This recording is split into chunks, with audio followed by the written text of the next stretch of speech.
carnaval. E o dinheiro o quê? Falei, gente, e agora? E aí eu me virava com poucas coisas, poucos trabalhos, porque eu adorava muito fazer artesanato. E aí comecei a fazer, comprava joias, aí ainda tirei um pouco para investir, para poder me virar. E me mantive. Aí o que que aconteceu? Entrei, aí comecei e descobri que entrar nessas empresas de RH era a melhor solução. Então, puxei uma ficha de pelo menos umas 20 que não cobram para você colocar o currículo, fazer o trabalho e tal. E aí entrei na Personal aqui da Berrini e foi uma coisa incrível. E aí foi um achado. Aí eu entrei numas 10, a Personal me chamou. Ela falou: "Olha, Gil, tem uma empresa que se interessou demais pelo seu currículo e por você. E aí a gente precisa só fazer uma prova em inglês, escrita, e eu vou ditar. E o que que acontece? Desde criança, um desafio aí. Eu tenho um problema sério em relação a ditar para mim, ou falar e eu ter que escrever, ou coisas assim. Por quê? Eu tenho dislexia, eu tenho TDA e hiperatividade. Então, assim, eu não tenho hiperfoco. Gostaria de ter, como meu marido tem. Ele tem um hiperfoco absurdo, assustador. E ele se resolve, ele faz coisas grandiosas. Não, eu não tenho. Quando ela falou isso, me subiu aquele desespero. Eu falei, já perdi aí. Mas eu falei, não, Gilca, calma. Vamos lá. Porque eu sou assim, se lançou o desafio, eu vou brigar por ele. Mas Fui. naquela época você não tinha Não essa tinha nada. bagagem que você tem hoje, Mas né? aí o que que Era mais um aconteceu? instinto ali, né? Exatamente, o que que aconteceu? Eu falei, bom, como eu tenho instinto de sobrevivência, aí eu, no meu orgulho, no meu ego, mas agora eu vou também só para ver se eu vou conseguir e para falar que eu fui. Porque eu queria, assim, ter uma história de sucesso. Eu queria, assim, falar para o pessoal lá de Brasília: vocês riram de mim, falaram que eu não ia conseguir, deu certo. Fui lá e venci. Exatamente, né? E aí fui fazer a prova. É aí que entra essa questão de nós entendermos quem nós somos. Eu não sabia que eu era tão boa quanto eu era. Porque eu passei assim. A moça falou, Gilca, eu vou te dar um texto. E a minha sorte é que eu amava essa pessoa. Ela falou, você vai te dar um texto sobre o Steve Jobs. E eu quero que você... Eu vou falar sobre ele, na minha concepção. O texto devia ter mais ou menos... Não, tinha umas 34 linhas. Ela falou, vou falar em inglês 34 linhas e você vai escrever para mim. Foi uma meia horinha ali para fazer o teste. Provavelmente uns Não, 30 esse minutos. teste de inglês, porque eu já tinha Já. passado pelos 4 testes deles. Até o cliente me escolher. Quase morri. Aí eu fiquei tão feliz, eu só tive 2 erros ortográficos bobos, que era mais pela questão da audição, que o meu listen em inglês ele era meio complicado mesmo. E aí eu falei, uau! Naquele dia eu falei, eu tô preparada para São Paulo. A primeira etapa. Aí me chamaram, passei, fui para a empresa, só que ela explicou para mim, ela falou, olha, essa empresa ela só quer temporária porque a pessoa que trabalha lá já está lá há mais de 20 anos, essa pessoa vai sair por causa da gestação, então ela vai voltar. Amei a empresa.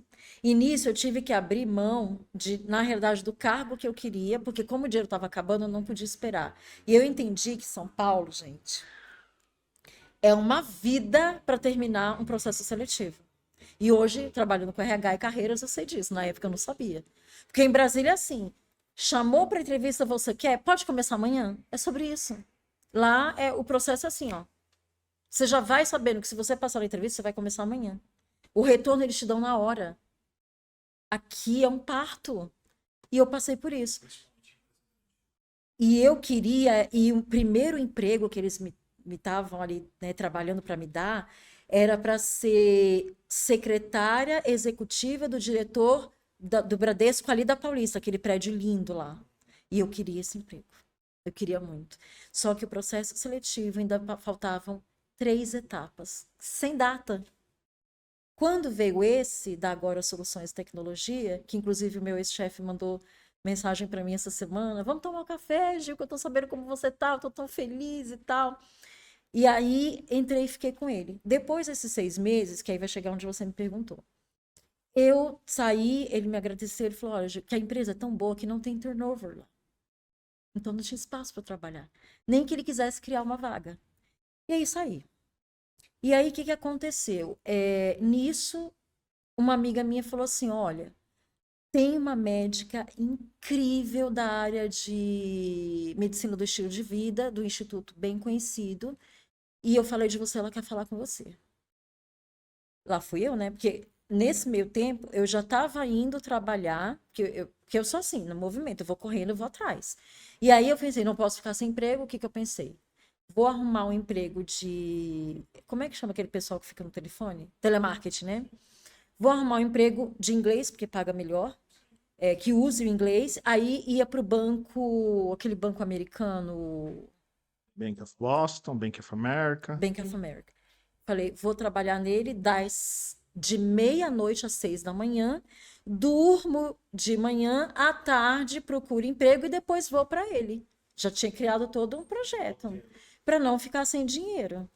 E aí, o que que aconteceu? Nisso que eu estava indo levar os meus documentos, porque eu fui aceita para trabalhar no telemarketing, aí ela me manda a mensagem, eu falei, não, peraí, eu vou lá ver, vou falar com ela. Aí conheci a divina, maravilhosa, poderosa, incrível, doutora Vânia Asseli, que é uma endocrinologista e nutróloga, e 14 anos com ela.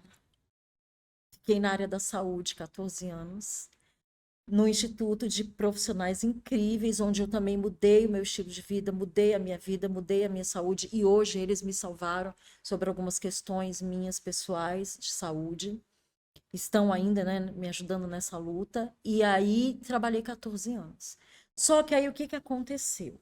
Em 2015 a 2017, eu tive um problema muito sério emocional e eu caí em depressão, sem saber.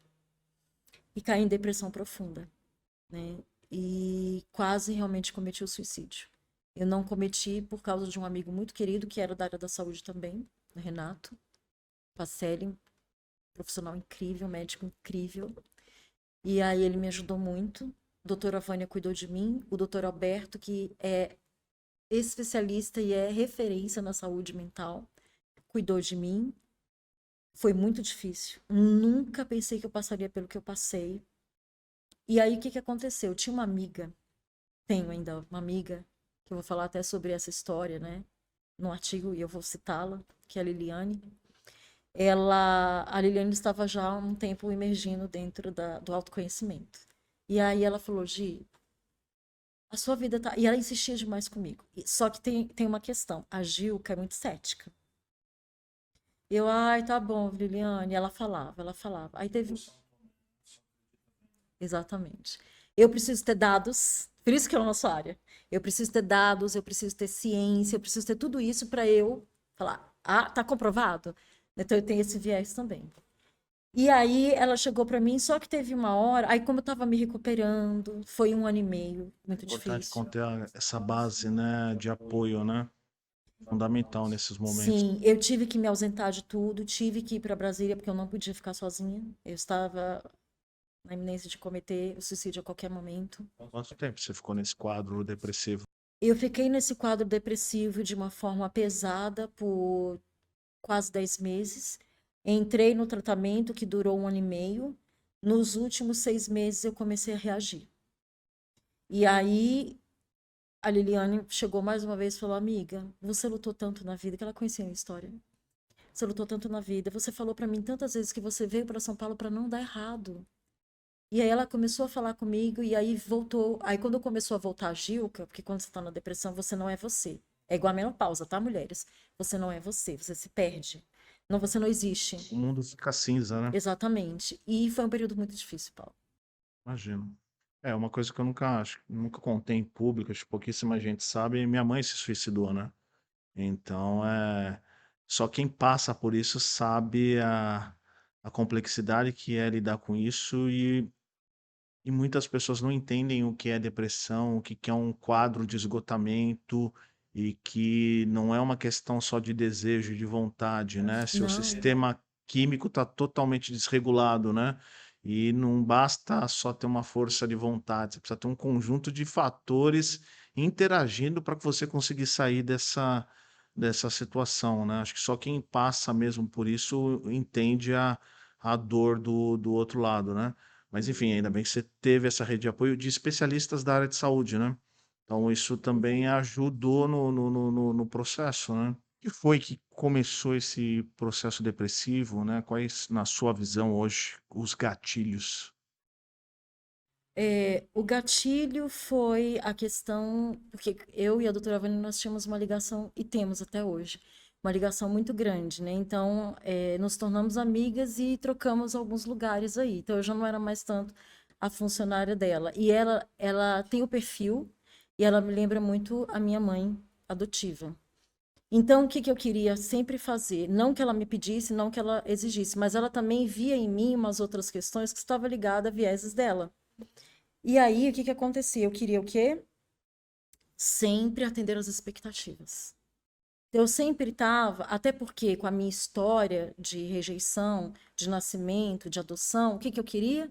Agradar as pessoas. Eu queria ser aceita, eu preciso de validação. E isso cansa, isso desgasta. E aí, o que que acontecia? Eu me dava o dobro no trabalho, e eu tinha uma questão com a estética também, então eu queria sempre estar bem, perfeita. E aí eu comecei a ir por caminhos que eliminavam um pouco uma qualidade de vida, né? Tomei alguns medicamentos e eles pesaram. E aí, como eu tirei rapidamente, coloquei e tirei numa autonomia que não existia, né, na minha cabeça, comecei a desenvolver picos emocionais. E aí veio a depressão, se tornou altamente psíquica, e aí eu caí.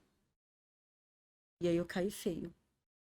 E eu lembro que aconteceu também. Eu estava tão desorientada e eu vivia tão automático, eu era uma pessoa muito do automático, automático, automático. E como eu tenho metodologias e tudo meu é muito descritivo, a Gilca é aquela pessoa que vai seguindo a linha até o final, né? Eu brinco que o meu marido brinca que nas nossas viagens, ele é é a parte do casal que vamos viajar, mas a Juca já organizou tudo. Então tem todo um critério para mim. E isso pesava demais. Você tem dificuldades quando precisa sair do script? Total, total. Hoje eu já trabalho muito melhor isso, mas aí hoje não é como antigamente que eu caí, ai, o que que eu vou fazer e agora? Por isso eu chorava, gritava lá. Hoje não, hoje, peraí, aconteceu isso, peraí, como é que eu vou resolver? Como é que eu vou fazer? Como é que eu me encaixo? É um sinal de maturidade também, né? De aprendizado, porque acho que a vida foi feita para dar errado em certos aspectos, né? Como as coisas saem fora do controle Exatamente. rapidamente, né? E aí, o que que aconteceu? Eu peguei e falei, não, peraí, eu não quero, eu não vim aqui para dar errado, eu não vim. Aí a Liliane começou a conversar comigo, né? Ela falou, amiga, me escuta agora, vamos, olha, você quer ver o fundo do poço mesmo? Você quer continuar lá dentro? Aí ela, dá uma oportunidade. Aí ela falou assim, vamos fazer o seguinte, que ela já meio que me conhecia, né? E ela já tinha um nível grande de autoconhecimento, aí ela, vamos fazer o seguinte, eu te desafio. Se der errado, deu. Se der errado, você volta e tá tudo Ela certo. te tocou num ponto sensível, o desafio. Aí eu falei, Aí eu sempre com a minha cara debochada, né? Aí eu olhei pra ela e falei, não tenho nada a perder com isso mesmo, vamos embora fazer. Aí entrei no maravilhoso programa do Você 123 do Instituto Você. Dei de cara logo com uma PNL na minha frente, mas foram 3 dias de imersão no meio do nada, porque é sobre isso, você. Esse programa Você é um programa de neurolinguística, é isso? Também, mas ele vai bem a fundo e ele trata principalmente pela PNL, né, que é a neurolinguística. Então, aí eu fui, né, falei, tá bom, vamos. Aí eu bem lá, né, falei, não vai dar nada mesmo e tal. Eu Só tô depois, perdendo tempo. aí eu falei, só pra deixar de me encher o saco, Liliane, eu vou. Você estava depressiva e debochada. Exatamente. É, porque eu sou meio cínica e debochada, né? Aí ela, tá ótimo, vamos e tal. Eu falei, mas me explica como é que não é tranquilo? Aí ela, Mas era tudo isso na cidade de São Paulo. Esse tudo aqui em São programa também Paulo. que São Paulo, É, tá? só que é no interior, ali em Atibaia. Ah, Atibaia. Para quem não conhece, quem é fora de São Paulo, Atibaia está na região metropolitana ali, segue a Dutra, passa São Paulo ali, Arujá, Atibaia é uma cidade até turística aqui na região, Também, né? né? Tem um bom clima lá. Aí, Paulo, entrei. Me deixou lá, me jogou lá no primeiro dia. E ela ela faísca, né? Dando jeitinho, tudo, resolvendo tudo. E eu, não, porque vai ter esse problema, tá resolvido. Não, porque tem outro problema, tá resolvido. Ela não me deu chances. Caí lá.